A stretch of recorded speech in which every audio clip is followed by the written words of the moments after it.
Hey everyone, welcome to Operations, the show where we look under the hood of companies in hypergrowth.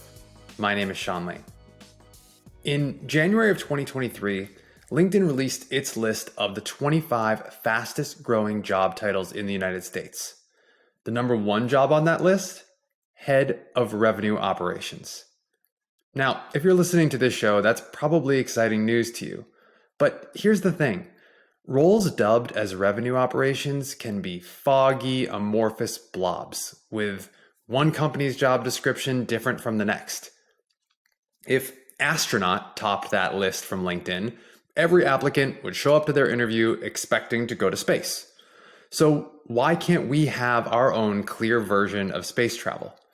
That's what we're here to clarify and explore in this episode. First, we're going to talk through the typical definition of revenue operations. And then I'm going to give you my take on why so many people get the definition wrong. Let's start by actually defining revenue operations. The core reason why people can't seem to get on the same page about RevOps is that it's inherently cross-functional. As companies grow, silos naturally pop up between different functions. Marketing goes one way, sales goes another. Teams make decisions based on what's best for them, so they can solve whatever challenge is directly in front of them. And that's not always a bad thing. A sales leader, especially frontline managers, should focus on what their own team needs to be successful. But that focus, no matter how well intentioned, doesn't necessarily yield what's best for the company. A decision made in marketing has ripple effects in sales. A decision in sales can be felt by your customer success team. Revenue operations, though, is meant to break down those emerging silos and create a unique, comprehensive view of the entire customer journey.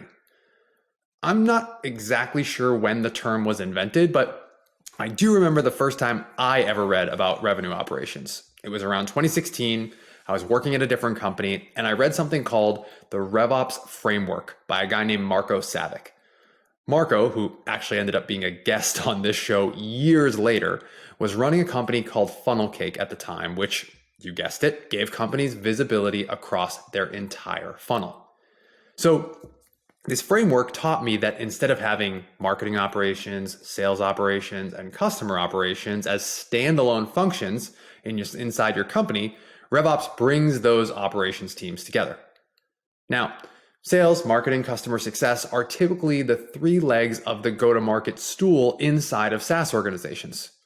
As a quick aside, to further the RevOps identity crisis, many companies have taken this a step further to rebrand their RevOps team as a go-to-market ops team. Anyways, we covered the pros and cons of different team structures back in episode 62, but there are three primary motivations your various ops teams should be consolidated into a centralized function. Number one, efficiency. Silos between teams create inefficiencies. Break them down by centralizing this important resource, and the productivity of your organization should improve.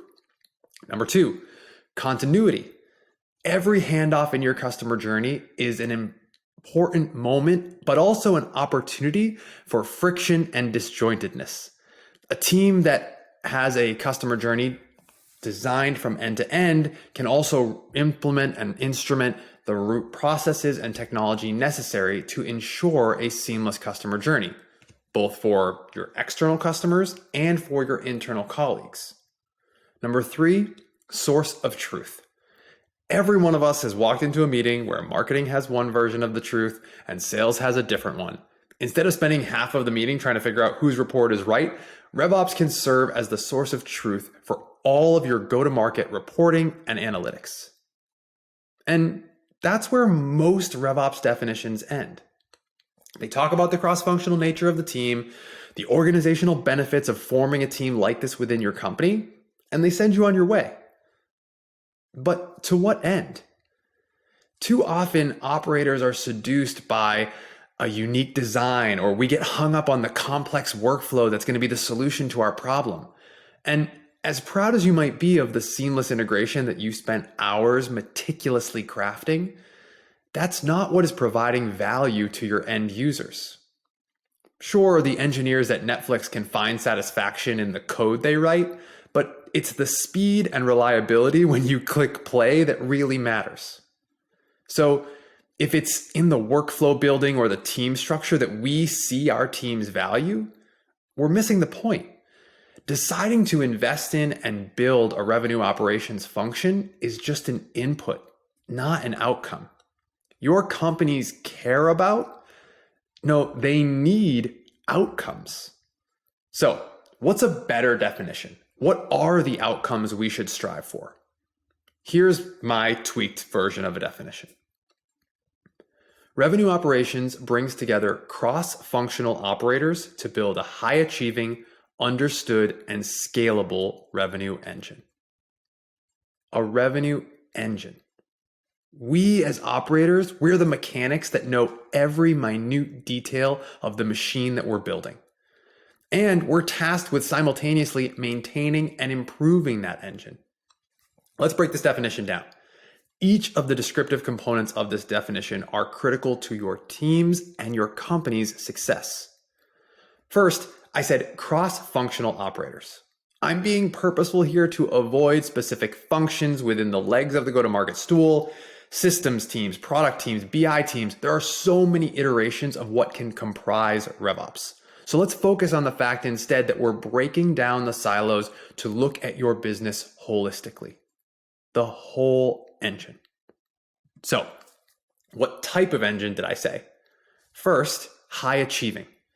This is an easy one. We all want to build companies that hit their targets, and we have a hand to play in that. But I think this component has evolved, especially in recent years. High achieving doesn't necessarily mean high growth or growth at all costs. High achieving should also mean financially sound. You as operators, through your annual planning, through your hiring targets, quotas, comp plans, policies, hell, what you spend on technology, you have a hand in making the company financially successful. That's high achieving.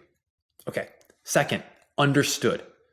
Even if your results are good, that doesn't mean much if you don't understand why. A really strong RevOps team has a clear understanding of the levers available to a business, where there are inefficiencies in the customer journey, and they have the ability to push the buttons that will make a difference. And that understanding, importantly, then leads to predictability. Operations teams should be able to see into the future. If your results are spiky or you don't have a grasp on how your company's funnels work, you can't possibly predict what's going to happen next. Third, scalable. If your engine can go 100 miles an hour on its first drive, but then it fizzles out the second the terrain changes, why building the car in the first place? We as operators have to look around corners. We have to anticipate where the car will break down and then build accordingly. And sometimes, yes, this means going a little slower around that corner, and that's okay. You and your company are trying to thrive on a long journey, and operators are critical to making that happen. Look, I realize this is an ambitious vision, but this mindset shift to outcomes is a critical one for operators of any kind. Don't invest in RevOps just because you want to solve your internal reporting woes, though I agree this is lovely. Invest because you're committed to building a high-achieving, predictable, and scalable revenue engine. You'll be floored by the results when one of these teams is built well.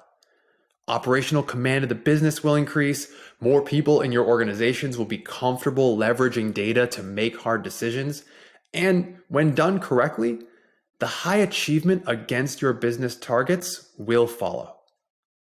And perhaps most importantly, you all, the people building these engines, will become among the most valuable employees in an organization. Through the work that you do, operators come to know a business better than anyone else in the company. Back in episode 53, Dave Link was our guest, and he told me about this Harvard Business Review article that explored the informal networks that develop inside of companies.